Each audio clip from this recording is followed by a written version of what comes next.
I've never seen something look so beautiful. It's been an absolute brutal month regarding plate sales. I haven't sold any plate lately, except for that 2 pairs of those FB Rogers sugar tongs that I showed you guys about a month ago. Came with the box that I thought was coin, and it wasn't. I was able to flip those for $28 for 2 of those pairs. It's been really dry since then. So I decided to throw a little bit of real silver in my store. Hopefully when I do that, there's a more of a chance that I can get some sales. It's a kind of like a desperation play, but hey, Hail Mary, not. You know what? We got 2 things I want to show you all really quickly. First of all, I guess we'll look at these. These are little bar spoons. They're little. Somebody said they were iced tea spoons. I think they're more like bar sticks, but they also function as straws as well. And they were apparently made in Japan. So these are Japanese-made 950 fine silver instead of the regular 925 you see with with sterling plate. It's a little bit more pure. So I would imagine that makes them more delicate. So be very careful. 6 in total, and the weight was about 60 grams. They seem to be selling for a little bit of a premium above that. Somebody was able to get $80 for like the exact same pair set as mine, and somebody else was able to sell theirs for $100. So I probably will be happy with $100, obviously, but I might still take $80.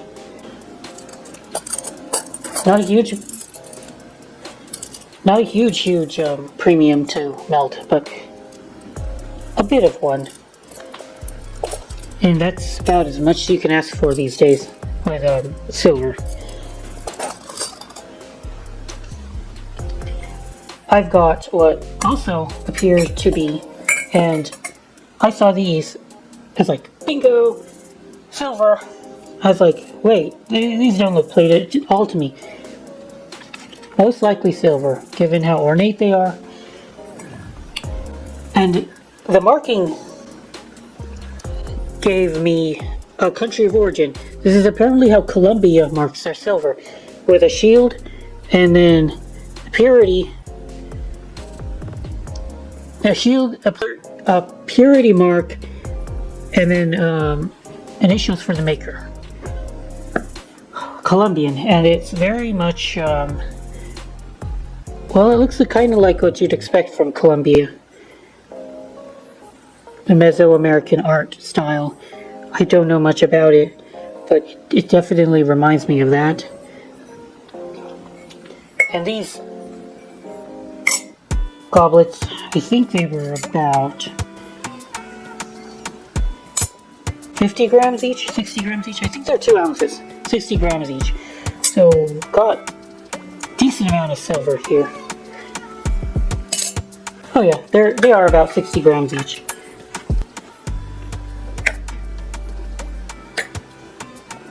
$254 grams of 900 silver from Colombia.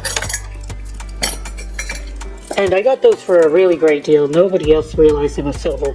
So I got these cups, these goblets for maybe $12 each. We sell them for about 60. I don't know. The swizzle sticks were 54. I don't think you could call them swizzle sticks, but they're similar to that. But I think they're iced teaspoons. It's a weird set. I don't know why, what the Japanese would use, what kind of drink they would use these spoons for. I gotta admit, I'm kind of addicted to adding these to my store. I found another one of these rolling top breakfast warmers from England. They just look so gorgeous compared to other silver plate serving dishes from America. I have a hard time selling American made serving dishes, like casserole dishes, buffet chafing dishes, all that, they just end up sitting in my store forever.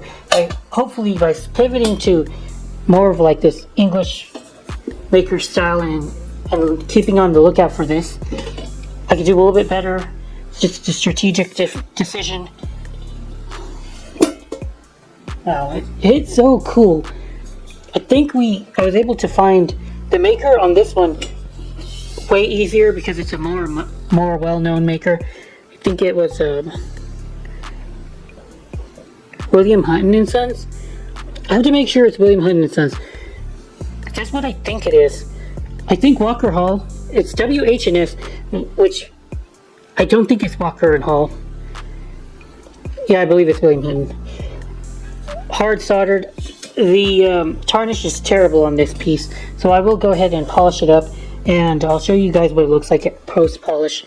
And I think I'm going to ask for, again, $200 maybe. Hopefully one of them sells. Well, here she is, all polished up. I think I've lost detailing on the top as well now that I've noticed it. There was something engraved here and it's been worn down. Oh well.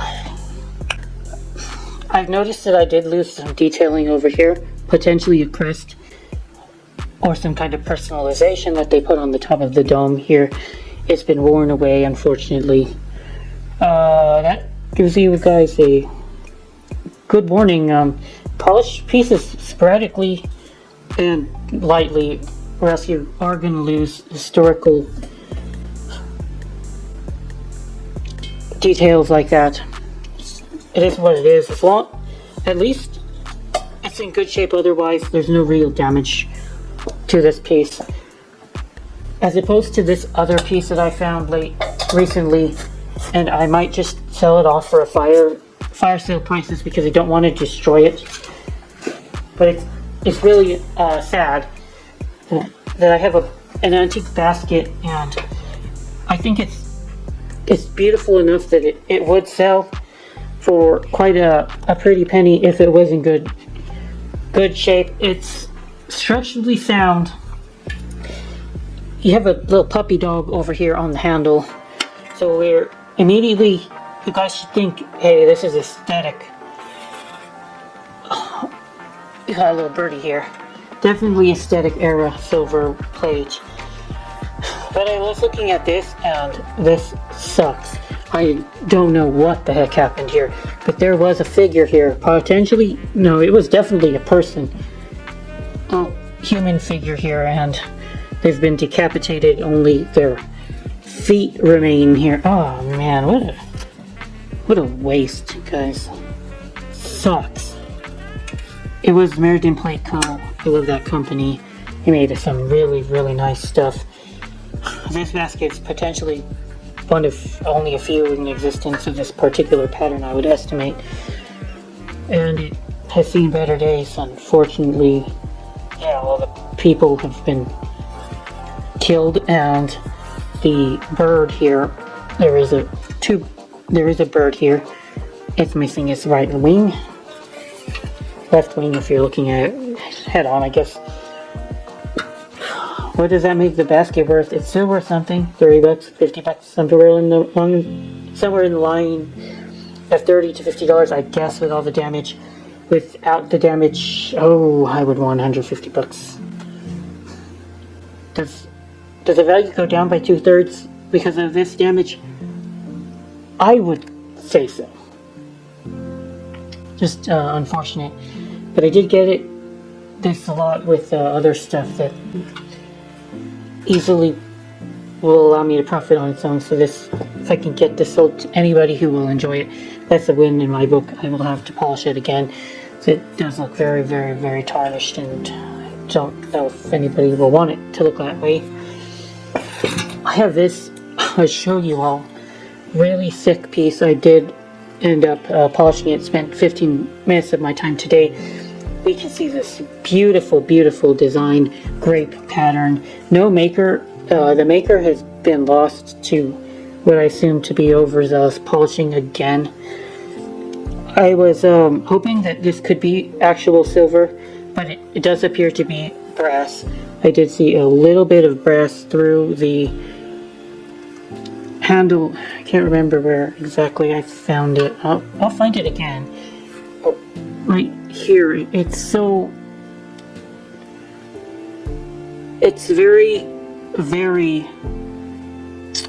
hard to see, hard to make out clearly, but I do see brass when I know right there. Yeah, if you shine the light just right, get the sunlight on it perfectly, you do know that this is silver on brass.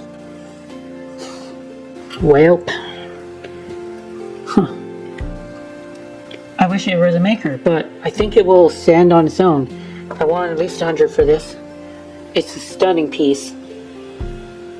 And Grape is a classic. And this was done really well as far as a grape vine pitcher. This rapace pattern, the work that was done, hand etched, it really is something. Very glad to have found it, and I got it for a very good price too. And last, a vegetable serving dish. Unfortunately, we are missing a lid here that would have attached. I might be able to find another one from some of my old inventory. And if I find a lid, I'll see if it fits it. It might. But the maker is Crescent silver plate. It's a well-made piece, very sturdy.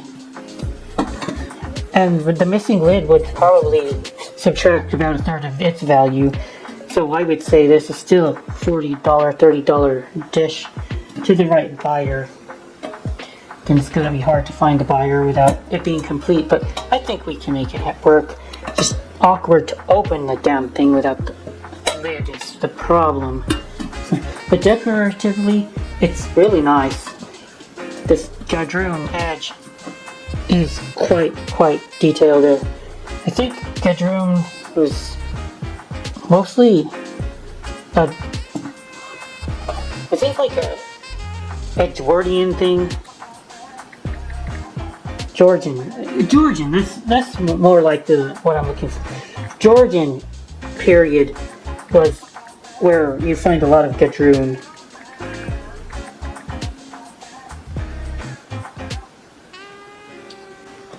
Styles. Of course, this is like a reproduction of that era. Crescent is an American company that was in business in like 1900s.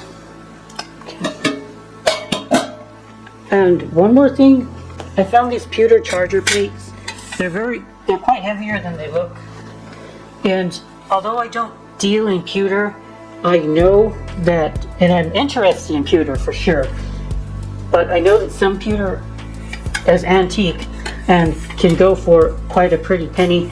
And I've had this, I think I bought this somewhere in the line, somewhere around the middle of last year, and it's just been sitting around, and I finally checked it out a little bit.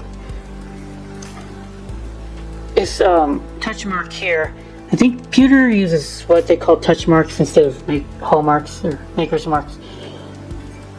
Hopefully I'll be able to use this touch mark here to be able to identify its origins and give it the value. This pewter is really nice, and I think that these pieces are worth more than they indicate.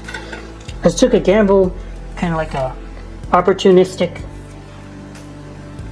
shot in the dark.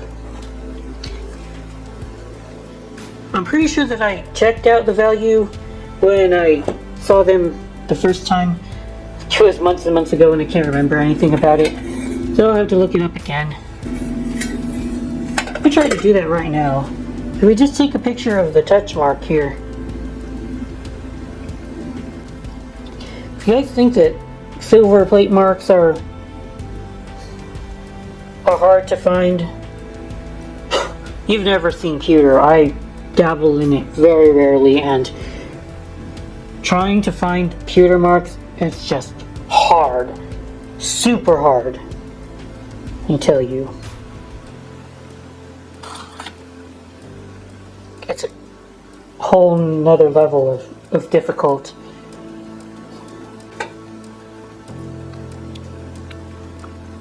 No, it's not. Doesn't exactly match my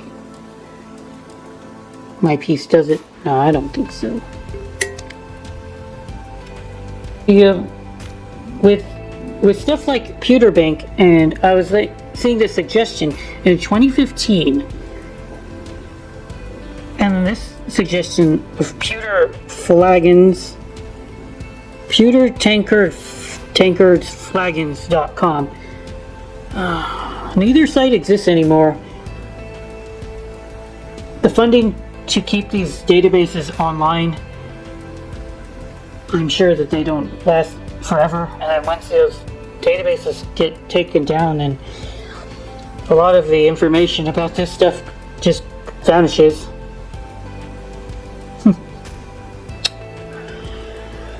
Okay, well, this is this ain't working for me. But anyway, guys, I might be able to find that marker, I might not. But anyway, guys, hope you all enjoyed this month's silver plate finds for the month. Some sterling I had to throw into my store just to make ends meet, because it's been brutal with silver plate sales, and I wanted to show you guys some pewter. You know how many pewter fans I have in my audience, but I definitely enjoy pewter as well. One of the oddballs of metal collecting, and one day I do hope that I can delve more into pewter someday. I don't know when it would happen, but yep. Thank you for watching, guys. Till next month. Good Marks goes out.